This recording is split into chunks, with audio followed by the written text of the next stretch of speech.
সচিবালয়ে আগুনের ঘটনায় সিসি ক্যামেরার ফুটেজ সংগ্রহ করা হয়েছে। আমাদের হাতে পিলে চমকানো কিছু তথ্য এসেছে, তার মধ্যে সবচেয়ে ইন্টারেস্টিং যে তথ্য, যেটি আসলে গোয়েন্দাদের হাতে একটা ফোন আলাপ ইতিমধ্যেই এসেছে।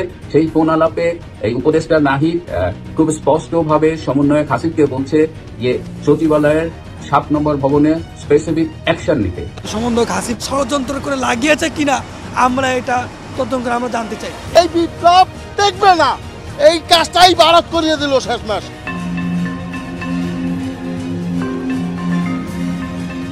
সমন্বয়ক হাসিবের বক্তব্য সবারই মনে থাকার কথা। মেট্রো রেলে আগুন ও পুলিশ হত্যার বক্তব্য অকপটে স্বীকার করেছিলেন গণমাধ্যমে।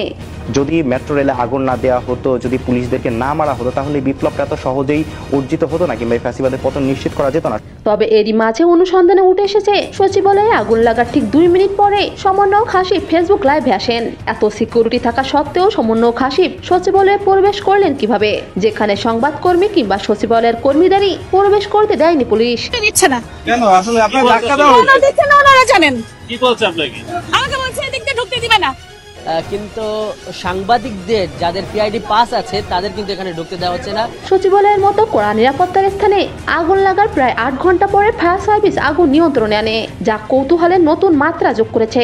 থেকে নিউজ দেখতেছি, নিউজ দেখে চলে আসলাম আমি, কিন্তু এখন পর্যন্ত কোনো সমন্বয়কও দেখলাম না, কোনো দলের কোনো কাউকে দেখলাম না। উপদেষ্টা এরা কোনো যোগ্যই না, এদের মতো লোকদের দেশ চলে না। দেশে জ্ঞানী লোক আছে, তাদের দিয়ে আপনি দেশ চালান।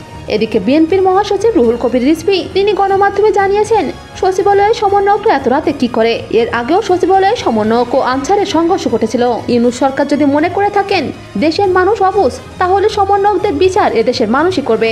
কিছু নথি চাওয়ার পর গতকাল গভীর রাতে এই আগুন, যখন কোন সচিব কোন মন্ত্রীর বিরুদ্ধে জনগণের মধ্যে থেকে প্রতিবাদ আসে, তখনই আপনার সচিবালয়ের ফাইল গায়েব হয়ে যায়।